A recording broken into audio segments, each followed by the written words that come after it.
عزیز دوستوں، بزرگوں اور بھائیوں، اللہ تبارک و تعالی اس دنیا کے اندر بہت سارے لوگوں کو منصب اور مقام عطا فرماتا ہے۔ بہت سارے لوگ ایسے ہوتے ہیں جنہیں اللہ تبارک و تعالی زندگی میں بڑے بڑے مواقع عطا کرتا ہے۔ وہ چاہیں تو اس موقع سے اپنے ذاتی مفادات حاصل کریں اور چاہیں تو ان اچھے مواقع کو ملت کی، مذہب کی، قوم کی خدمت کے لیے وقف کر دیں۔ کچھ لوگ ایسے ہوتے ہیں کہ جو کسی مقصد کے حصول کی طرف سفر تو کر رہے ہوتے ہیں، لیکن اس کے پیچھے زیادہ تر ان کے ذاتی مفادات کار فرما ہوتے ہیں، اور وہ اپنے دنیاوی مقاصد کے لیے، اپنے اور اپنے خاندان کے دنیاوی فوائد کے لیے کوشش کر رہے ہوتے ہیں۔ ایسے لوگ بھی محدود رہ جاتے ہیں، ان کی سوچ بھی محدود رہ جاتی ہے، اور کئی دفعہ کچھ تھوڑی دیر کے لیے ان کے نام ابھرتے ہیں اور پھر ہمیشہ کے لیے دب جاتے ہیں۔ کچھ لوگ ایسے ہوتے ہیں جو زندگی کے اندر اللہ کے لیے، اللہ تعالیٰ کی رضا کے لیے، رسول پاک صلی اللہ تعالیٰ علیہ وسلم کی خوشنودی حاصل کرنے کے لیے، دین کی، ملت کی، ملک کی سربلندی کے لیے آگے آنا چاہتے ہیں۔ میرا رب کریم قرآن مجید سورہ حج میں ارشاد فرماتا ہے کہ الذین ان مکناہم فی الارض، کچھ لوگ ایسے ہیں کہ اگر ہم انہیں زمین میں اقتدار دیں، زمین میں اگر ہم انہیں قابو دیں تو وہ کیا کریں گے؟ اقاموا الصلاۃ و آتوا الزکوٰۃ، وہ نماز قائم کریں گے، زکوٰۃ ادا کریں گے، وامروا بالمعروف، نیکی کا حکم دیں گے، ونہوا عن المنکر، اور لوگوں کو بری باتوں سے منع کریں گے۔ وہ دینی، فکری، اصلاحی انقلاب برپا کر دیں گے، نماز کو عام کریں گے، زکوٰۃ کو عام کریں گے، بھلائی کا حکم دیں گے اور برائی سے منع کریں گے۔ اللہ تبارک و تعالیٰ نے ان لوگوں کو جب اقتدار دیا، وہ کون لوگ تھے؟ سیدنا صدیق اکبر، حضرت فاروق اعظم، سیدنا عثمان غنی، حضرت مولا علی رضوان اللہ تعالی علیہم اجمعین۔ اللہ نے جب ان لوگوں کو اقتدار دیا زمین کے اندر، اللہ تبارک و تعالی نے انہیں نبی پاک علیہ الصلاۃ والسلام کی نیابت کے لیے چنا، تو ان لوگوں نے یہ انقلاب برپا کیا، نمازیں عام ہو گئیں، شوق سے لوگ صدقات و خیرات دینے لگے، بھلائی عام ہوئی، برائی کا کلا کما کیا گیا۔ ہمارے ہاں بھی لوگ احتساب کی باتیں کرتے ہیں، ہمارے ہاں بھی لوگ کہتے ہیں کہ میں رشوت خوری کو، کرپشن کو، ناجائز چیزوں کو ہمیشہ کے لیے جڑ سے اکھیڑ پھینٹوں گا۔ لوگ دوسروں سے مطالبہ کرتے ہیں کہ یہ سارے کام جائز کریں، لیکن خود اس پر عمل کرنے کو تیار نہیں ہوتے۔ یاد رکھ لیں کہ یہ جو احتساب ہے، یہ انسان کی اپنی ذات سے شروع ہوتا ہے۔ آپ جب نظام احتساب دنیا کے اندر مستحکم کرنا چاہتے ہیں تو اس میں پھر آپ کو اپنی ذات کو سامنے پیش کرنا پڑے گا۔ آج ہم بات کرنے جا رہے ہیں سیدنا فاروق اعظم رضی اللہ تعالیٰ عنہ۔ تو جناب عمر فاروق رضی اللہ تعالیٰ عنہ کا جو نظام احتساب ہے، انہوں نے اس کو گھر سے شروع کیا تھا، اپنے آپ سے اس کا آغاز فرمایا تھا۔ ہمارے ہاں یہ ہوتا ہے کہ جس بندے کے اکاؤنٹ میں اچھے خاصے پیسے ہیں، وہ بل جمع کرانے جائے تو اسے لائن میں نہیں لگنا پڑتا، مینیجر صاحب اسے آگے بلا لیتے، تو وہ بعد میں کیا کہہ رہا ہوتا ہے؟ کہتا دیکھو اللہ نے کتنی عزت دی ہے، مجھے لائن میں نہیں لگنا پڑا۔ بھائی لائن میں لگنا تو آپ کا یہ تھا کہ آپ سمجھتے کہ سارے مسلمان ہیں، مومنین ہیں، برابر ہیں، تو میں کسی کو تکلیف میں مبتلا نہ کروں۔ جب آپ آگے چلے گئے تھے تو آپ نے بہت سارے لوگوں کا حق مارا تھا، وہ لائن میں جو لگے ہوئے تھے ان کا وقت لمبا ہو گیا تھا۔ آپ نے تو اپنے آپ کو احتساب کے لیے پیش ہی نہیں کیا، بلکہ آپ نے کہہ دیا کہ جناب میرا تو رتبہ اعلیٰ ہے، لہذا یہ میرا حق بنتا تھا، مجھے تو استحکام ملنا چاہیے تھا۔ یہاں بہت سارے لوگوں نے اپنے حق میں چیزوں کو اور رنگ میں پیش کیا۔ سیدنا فاروق اعظم رضی اللہ تعالیٰ عنہ نے اس نظام احتساب کو اپنے گھر سے شروع فرمایا۔ حضرت عمر فاروق رضی اللہ تعالیٰ عنہ اپنے بچوں سے فرمایا کرتے تھے کہ جب میں حکم لوگوں کو کروں گا نا، اپنی رعایا کو، مسلمانوں کو میں کوئی حکم دوں گا تو تمہیں پہلے اس پر عمل کرنا پڑے گا۔ آپ فرمایا کرتے تھے یاد رکھنا، لوگ تمہیں اس طرح دیکھیں گے، لوگ اس طرح تمہیں دیکھیں گے جس طرح گوشت کھانے والا پرندہ گوشت کو دیکھا کرتا ہے۔ چیل گوشت کھاتی ہے تو کیا کبھی اس کو پیغام بھیجنا پڑا ہے کہ تو آ جا، یہاں گائے مر گئی ہے، بھینس مر گئی ہے، خود بخود اس کی نظر ہوتی ہے، وہ پہنچ جاتی ہے۔ جناب عمر فرمانے لگے میرے گھر والوں، میرے بیٹوں، میری بیٹیوں، میری اہلیہ، لوگ تمہیں اس طرح دیکھیں گے جس طرح گوشت کھانے والے پرندے دیکھتے ہیں، لہذا میں جب کسی کو عمل کروں تو پہلے تمہیں اس پر عمل کرنا پڑے گا جب میں کسی کو حکم دوں۔ آپ فرمانے لگے یاد رکھنا اگر تم نے میرا حکم نہ مانا تو غیروں نے حکم نہ مانا تو انہیں ایک سزا ملے گی، اور اگر میرے گھر والوں نے نہ مانا تو ڈبل سزا ملے گی، تم پر ڈبل سختی کی جائے گی کہ تم نے میری بات کیوں نہیں مانی۔ یہ نظام احتساب ہے۔ ہم نہ دوسروں کے بچوں کا گلا کاٹ کے اپنے بچوں کی خوشیاں لینا چاہتے ہیں، ہم چاہتے ہیں کہ دوسروں کے بچوں کے حصوں کا مال میرے گھر میں آ جائے، آ جاتا ہے۔ کچھ لوگوں کی سیاست چل جاتی ہے، کچھ لوگوں کا فریب اور فراڈ کام کر جاتا ہے، لیکن وہ گھر روشن نہیں ہوتے۔ ان گھروں میں پیسہ ہوتا ہے پر قرار رخصت ہو جاتا ہے، ان گھروں میں آسانیاں اور وسعتیں تو آ جاتی ہیں لیکن ایک دوسرے کا احترام ختم ہو جاتا ہے۔ سیدنا فاروق اعظم رضی اللہ تعالیٰ عنہ کا یہ طریقہ تھا کہ وہ اپنے بچوں پر سختی کرتے۔ آپ ہمارے ملک میں یہ نظام ہے، موجودہ حکمران ہوں یا ان سے پچھلے، بچے سب کے ملک سے باہر رہتے ہیں، یہاں رہتے ہیں تو محلات میں، باہر جاتے ہیں تو بڑی بڑی آسائشوں میں۔ ان کے بچوں کے لیے قانون بھی الگ سے ہیں، قاعدے بھی الگ سے ہیں، اور ہمارے ملک کے اندر تو ایک باقاعدہ پروٹوکول کا سسٹم ہے، اس سسٹم سے گزر کر بڑے بڑے لوگ چلنا پسند کرتے ہیں۔ ہمارے زمانے میں بھی کچھ چیزیں سرکاری ہوتی ہیں خالص، لیکن عجیب نظام ہے نا، ہر چیز کا کرایہ بڑھ جاتا ہے، سرکاری دکان کا نہیں بڑھتا۔ باقی دکانیں 5-6 سال کے لیے ملتی ہیں، سرکاری دکان پہ آپ قبضہ کرنا چاہیں تو پورے 100 سال کے لیے مل جاتی ہے، چونکہ یہ عام عوام کی پراپرٹی ہے تو اس کے ساتھ جو مرضی کو سلوک کرے۔ ایک سرکاری چراگاہ تھی جس کے اندر جانور چرا کرتے تھے، ہمارے ہاں بھی پنجاب میں کچھ جگہ ہوتی ہیں تو ہم لوگ کہتے ہیں شام لاٹ ہے۔ سرکاری چراگاہ میں جانور چرا کرتے تھے۔ حضرت عمر فاروق رضی اللہ تعالیٰ عنہ کے صاحبزادے سیدنا عبداللہ ابن عمر رضی اللہ تعالیٰ عنہ نے بھی ایک اونٹ خرید لیا، تو سب لوگوں کے جانور سرکاری چراگاہ میں چرتے تھے، آپ نے بھی اپنا جانور وہاں چرنے کے لیے، کھانے پینے کے لیے چھوڑ دیا۔ وہ جب اونٹ آیا تو پتلا تھا، کچھ دنوں کے بعد وہ فربا ہو گیا، طاقتور ہو گیا، موٹا تازہ ہو گیا۔ حضرت سیدنا عبداللہ ابن عمر رضی اللہ تعالیٰ عنہ نے بیچا تو وہ ڈبل قیمت سے بھی زیادہ کا بکا، کیونکہ پہلے دبلا پتلا تھا، اب موٹا تازہ فربا ہو گیا۔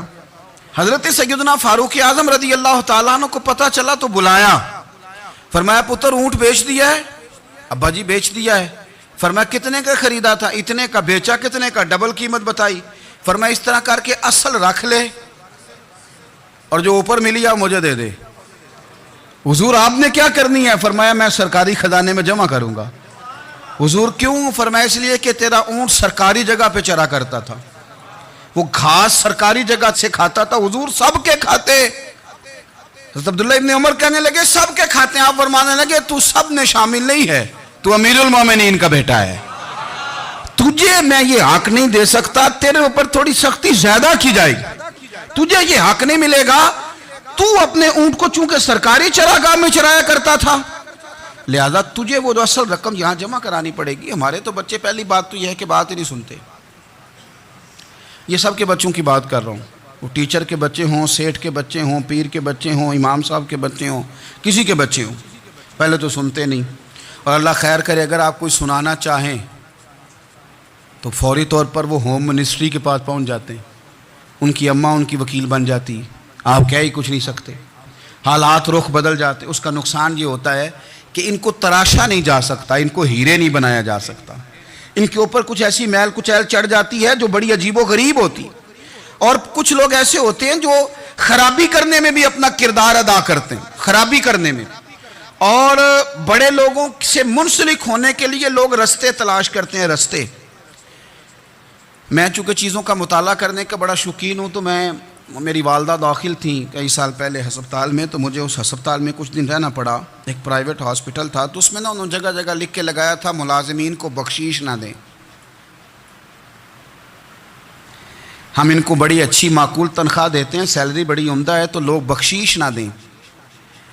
میں نے جو مینجمنٹ کے لوگ تھے ہاسپٹل کی، ان میں سے ایک سے میں نے کہا کہ اگر کوئی بندہ اپنی خوشی سے دینا چاہے تو آپ نے بڑا موٹا لکھ کے لگایا برائے مہربانی ان کو بخشیش نہ دیں۔ اس نے بڑی قیمت، سادہ آدمی تھا پر میری بڑی اس نے مجھے بات بتائی، مجھے نفع ہوا۔ کہنے لگے مولوی صاحب جب کچھ امیر لوگ ہسپتال میں مریض لے کے آتے ہیں تو وہ صفائی والے کو پہلے ہی 500 روپیہ دکھا لیتے ہیں آتے ہی، پھر وہ جیسے آواز دیتے ہیں صفائی والے فٹافٹ اندر آتے ہیں، ان کا کمرہ صاف کرتے ہیں۔ تو سارے تو بیچارے اتنے مالدار نہیں ہوتے کہ آتے ہی پہلے کام والے کو 500 دیں۔ پھر نقصان کیا ہوتا ہے کہ یہ جن کی ذمہ داری ہے بہت ساری ڈیوٹیاں کرنے کی، یہ ڈیوٹی نہیں کرتے، یہ پلٹ کے ان کے طرف دیکھتے ہیں جن کے گھر سے سالن صحیح آتا ہے، ادھر ان کی توجہ زیادہ ہو جاتی ہے، جو نوٹ ان کو زیادہ دکھاتے ہیں، جو پھل لے کے آتے ہیں تو آدھا ان کو دیتے ہیں۔ تو ہم یہ کہتے ہیں یہ کام ہی نہ کرو، یہ اپنی تنخواہ پہ کام کریں تاکہ ہر آنے والے کا درد سمجھیں، ہر ایک کو یکساں یہ سروسز فراہم کریں۔ تو ہم یہ کام کرتے ہیں۔ ہم ایم پی اے کے اور کسی سے ہمارا تعلق نہ بنے تو ہم جناب اس کے ڈرائیور سے ہی تعلق بنا لیتے ہیں، ہم وہ جو آپریٹ کرنے والا ہوتا ہے ٹیلی فون اسی سے بڑا تعلق بناتے ہیں، اس کو مٹھائی کا ڈبہ جلدی پہنچا دیتے ہیں۔ تو اسی طرح سے بڑے لوگوں کی اولادوں کو بگاڑا جاتا ہے۔ حضرت عاصم بن عمر رضی اللہ تعالیٰ عنہ، یہ سیدنا فاروق اعظم کے بیٹے تھے، مصر گئے تو لوگوں کو پتا چلا حضرت عمر کے بیٹے آئے، لوگوں نے تحفے دیے، بڑی بڑی چیزیں آپ کو دی، حضرت عمر کا بیٹا آیا، بڑے گفٹ دیے۔ تو صاحبزادے واپس آئے تو ان کے پاس بڑے تحائف تھے۔ سیدنا عمر فاروق رضی اللہ تعالیٰ عنہ نے دیکھا تو فرمایا ادھر لانا تحفے۔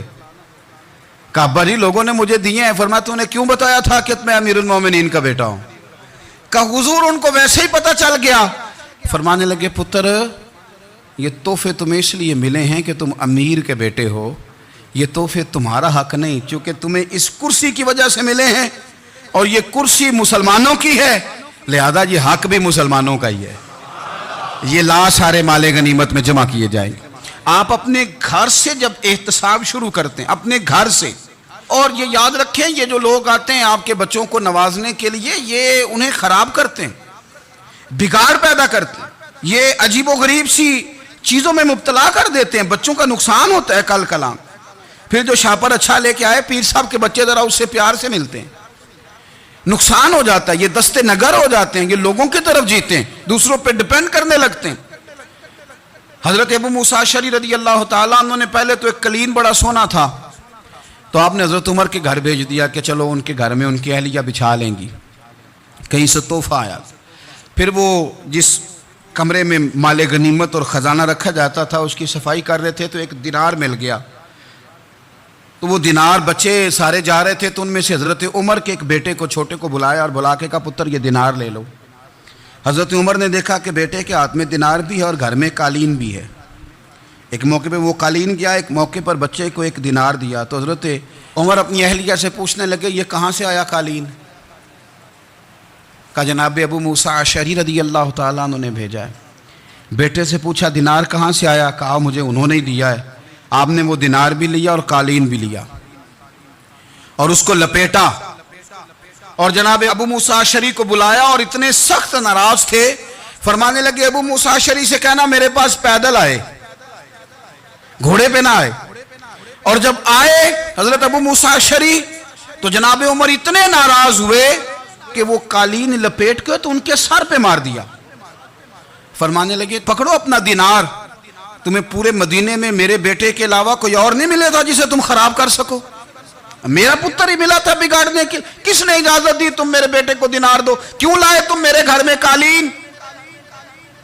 حضرت عمر فاروق رضی اللہ تعالیٰ عنہ فرمانے لگے میں زمین پہ سونے کا عادی ہوں، زمین چٹیل بھی ہو تو رب کا بندہ بن کے سوتا ہوں تو اللہ مجھے آرام اور سکون کی نیند عطا فرما دیتا ہے، مجھے تمہارے مخملوں کی اور قالینوں کی ضرورت نہیں ہے۔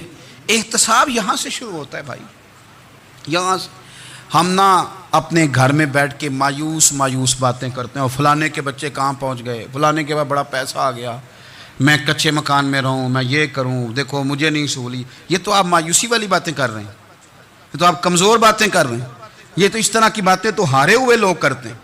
اس طرح کا لب و لہجہ تو ان لوگوں کا ہوتا ہے جو احساس کمتری کا شکار ہوتے ہیں۔ یہ آپ نے کس طرح کا